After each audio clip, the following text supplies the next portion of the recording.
Kidlat News Updates. Sa ating mga balita, 6 na suspect sa pagdukot sa Amerikano sa Zamboanga del Norte sinampahan na ng kaso. 178 million pesos na halaga ng smuggled frozen mackerel naharang ng customs. PBBM inatasan ng LGUs na maghanda para sa Super Typhoon Leo. Ako po si Cesar Soriano, kasama ang buong puwersa ng Kidlat News Channel para ihatid ang mga nangungunang balita sa buong kapuluan. Ngayon, naghain na ng kasong kriminal ang Philippine National Police o PNP laban sa 6 na suspect sa pagdukot sa Amerikanong si Elliot O'Neill Eastman sa Zamboanga del Norte. Ayon kay PNP spokesperson Police Brigadier General Gene Fajardo, nagsampa ang Police Regional Office 9 o PRO9 ng kasong kidnapping and serious illegal detention laban sa mga suspect. 3 sa 6 na suspect ang nasa kustodiya na ng pulisya. Saad ni Fajardo, ang 3 suspect ang nagsiwalat sa pagkakakilanlan ng 3 pang suspect na nananatiling pinaghahanap ng otoridad. Hindi naman tinukoy ang katauhan ng mga nahuling suspect upang hindi makompromiso ang paghahanap sa 3 iba pa. Base sa inisyal na investigasyon, kidnap for ransom ang motibo sa krimen, ngunit inaalam pa ng pulisya ang iba pang posibleng rason.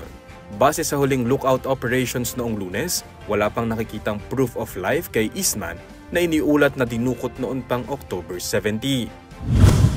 Naharang ng Bureau of Customs o BOC ang pagpasok ng 21 containers ng smuggled frozen mackerel mula China sa Manila International Container Port o MICP.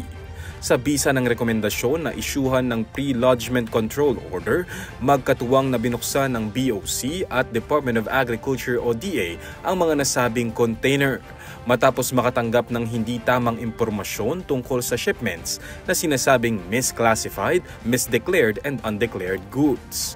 Ayon sa otoridad, nagkakahalaga ng 8.5 million pesos ang laman ng kada container. May kabuang 178.5 million pesos ang halaga ng 580,000 na kilo ng pinuslit na isda. Sa isang press release, sinabi ni BOC Commissioner Bien Rubio na kasing kritikal ng misyong pigilan ang pagpasok ng droga ang pagprotekta sa sektor ng agrikultura sa bansa. Sasailalim naman ang mga nahuling isda sa pagsusuri ng Bureau of Fisheries and Aquatic Resources o BFAR at kung lumabas mang ligtas itong kainin ng tao, ay ipamamahagi ang mga ito sa mga naapektuhan ng Bagyong Christy. Iniutos ni Pangulong Ferdinand Marcos Jr. sa mga local government units o LGUs na maghanda sa posibleng epekto ng Super Typhoon Leo. Sa pagdalo ng Pangulo sa isang private event sa Laguna, tinawagan ng pansin ni Marcos ang mga lokal na gobyerno lalo pa at katatapos lang manalasa ng Bagyong Christy. Nitong umaga ng Miyerkules nang lumakas bilang isang super typhoon ang Bagyong Leon ayon sa Pag-asa. Huli itong namataan 310 kilometers east ng Calayan, Cagayan, taglay ang hanging 185 kilometers per hour malapit sa gitna at pagbugso nga abot sa 230 kilometers per hour. Mabagal itong kumikilos pa west-northwestward sa bilis na 15 kilometers per hour. Nagdulot na ito ng pag-ulan at malakas na hangin sa ilang lugar sa Luzon, dahilan para palikasin ang maraming residente.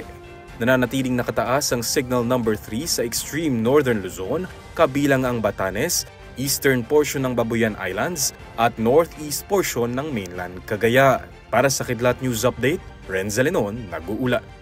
At inyo pong natungayan ang mga headlines sa nakalipas na mga oras. Manatiling nakatutok para sa mga susunod na updates at breaking news. Ako po si Cesar Soriano, kasama nyo sa bawat pagputok ng balita.